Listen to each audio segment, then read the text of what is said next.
Hello everyone, welcome back to the Taco video. This one I'm just going to be talking about, what's going on with my Calco and whatnot, what I did to it.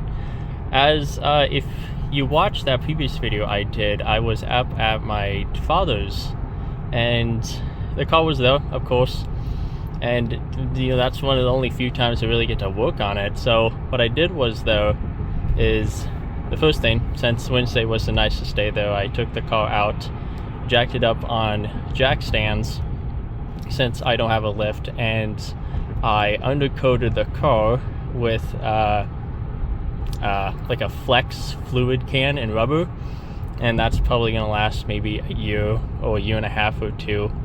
And then I also removed the left side rocker molding to clean under there, and there's some just holes right up there that because of just this side, there's two spots that have rust just on the body. The frame is very solid, and there's a little bit of like just surface rust. There's nothing that's piercing it.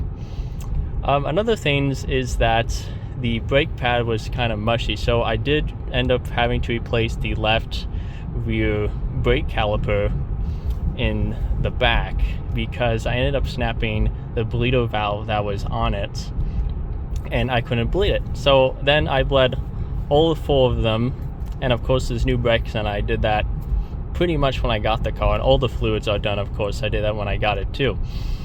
Let's see some other things I did. I did replace both the two upper control arms. That took me, it's quoted in the book to do it for, I don't know, 2 hours worth of labor time, and it took me about 3 to 4 hours because the boot, it's OEM boot. You have to use an Allen wrench to hold the ball joint that sticks down that the nut screws into. If you don't, the nut will just spin on it. There's videos that if you go online how to change upper control arms on any really Panther platform, that's what's required of it, and I did manage to get that done.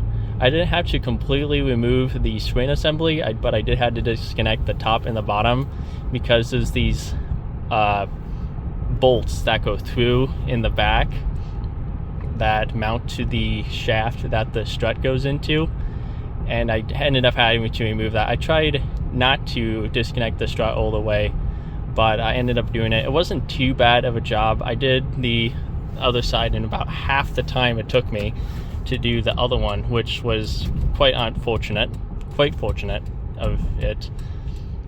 I was at the alignment shop, and they said they had the car partially up in the air for an alignment, since I might as well get one done. And they took a crowbar and had me in there and lifted up, pushed up on the wheel, and had me hold my hand right on the upper control arm ball joint, and there was a popping noise that came from it.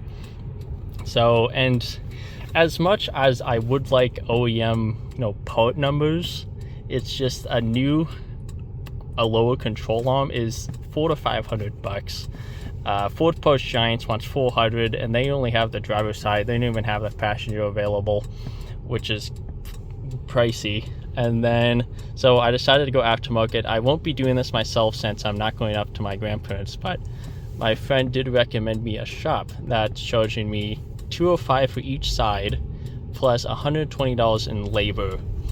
And so you can add that up. And the Big O themselves, who I go through alignment, I trust that shop. This specific Big O I go to, I like it. They're honest. Anyway, they wanted 708 just to press out the ball joints, plus do an alignment, which is $120 right there. And so I decided to get that scheduled for Sunday. And we're looking at the car. White walls are doing fantastic. I absolutely love them. I'm using Black Magic sidewall cleaner to clean these up, and it does a very good job. Also, chrome doing well, except for the peeling for the older ones that I got on eBay. This is the lower control arm, and this is the nut or ball joint that I was talking about. And if you look up, there's a new upper control arm, and this one, it's an older part number, but the way it's mounted, the ABS cable is not exactly the same as my original. so I ended up just having to zip tie it to the upper control arm. Another one is my HID headlights. The left side has condensation forming in it, which is honestly really sad. It's a bummer. I've tried sealing it back up. Probably a few more things I could do, but some people say once it's unsealed, you're never going to get it. But there isn't something worth it trying, so I did try that, and it warms up a little bit less. And another thing is this badge I installed that had a video that has about 5 views is also holding up fantastically, which is probably not a word, but doing well. Badges are doing good. When I got the car, this all had come off, but luckily the previous owner stuck it in the ashtray. I did use a spray ceramic coat hybrid from Total Wax that I found out was kind of the best one by Project Farm Reviews. That turned out well. And this is 2 coats, does water beading great, and gives an excellent shine and smoothness. The fuel vapor separator hose is also doing a fantastic job. My trip up and down from Minnesota is about 200 miles, give or take, and I end up getting about 22 miles a gallon driving 71 miles an hour, which is actually the factory spec for city miles per gallon on this car, which is great. Another one is that the steering wheel was creaking right in front of it. Most foam posts you find, you hear the steering wheel creak. It's like some sort of suspension component or ball joint, but it was creaking right in front of me right here, and just over turns as you stop and go, it would creak on you or creak on me. So what I did was I took I think it was a 5mm Allen wrench, and for any Panther platform, you stick them up these holes right here. Same goes for the other side, and you just pop them out, and this airbag module just comes out like that. It's just a clip-in. That's how they're held on. Of course, disconnect the battery for 15 minutes before you do anything with the airbag, because most junkyards will not sell you the airbag, and the new one's like $500. So after that was off, you do get access to these buttons right here.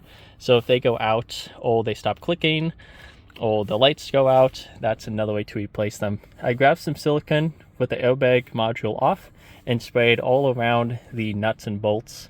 Also, I did take the bolt off that holds the steering wheel onto the column shaft, but I didn't want to remove the steering wheel out of just messing up the alignment, so I decided not to do that. But I just sprayed silicone, and for now, about half a week, the noise is still gone, so that is also a plus.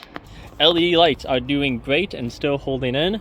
They aren't the factory fit, of course, but they're holding in with friction, and after multiple door shuts, they are still holding firm. They are bright, they are warm white, which is the color I like. I do not like white or any other color. That's just my preference. I plan on keeping this car as factory as I can, but it's doing well so far. Back to the headlight moisture forming. It's not incredibly just terrible. It's not filled to the top with just water in it. I mean, okay, yes, it has water in it, as you can see, but it doesn't mess with the alignment and the brightness output of the HIDs too much to be noticeable, so that's a plus. But having moisture is a minus. I'm in the process of talking to a guy from Chicago about an OEM trunk organizer for the town car, and it might fit the Grand Marquis, but I'm not sure. I know the P71s, you can find just a buttload of them, and I do not like those. I do not want one. It is for a P71, not a town car. No, I don't want it. So I want the one for the town car, the trunk organizer. It's black. Another one I saw was white. I want the black one to match the size of the trunk. We agreed on $250, but apparently he had a child and 2 other kids last week, and he said he would send me pictures and clean it up, but he hasn't sent me anything, and I'm still waiting on that. When that is installed, I'm probably gonna have to remove the rear trunk floor mat, the WeatherTech, and probably list it, I don't know, for $50 on Marketplace, because I probably won't be selling it on eBay. And another update after update. I removed this defroster panel again because over bumps it was creaking and crackling, and there's these little rubber nibs that I talked about in my older videos on how to remove the defroster panel on these town cars and Panther platforms. And what I did was took a double-sided piece of this kind of pushy double-sided tape with some give to it, and I took the side off and stick them where the nibs would push into the panel, and that pretty much solved my problem of the noise, and that was also great. You might have noticed this pinstriping that has come up because my pressure washing, I took a pressure washer to this in probably a few months actually, since I go to a touchless one that does a good job, but I like getting the places it can't reach or can't apply enough pressure to clean, like this piece right here. This is like just rubbers coming off. See, that's what it's getting on my fingers. So I did take it to that, and there was a lot of this black stuff that came out of it from worn rubber. Also did an oil change every 3,000 miles or 3 months, full synthetic. I don't really listen to the oil monitor on there, but last time I did change it, up at my parents, it said 56% oil life remaining, but that did get an oil change. 6 quarts of oil, 5W20. My father is, and my older brother, what they do is they put higher or lower, I forgot which one, is viscosity oil in it, depending on the engine mileage. But I stick with what the manufacturers or engineers decided what that car needed. There might be some truth behind that on what oil it needs, but for me, it's sticking with 5W20 full synthetic. I replace oil often enough that I don't think it'll make too much of a difference. Anyway, that is it for the town car updates.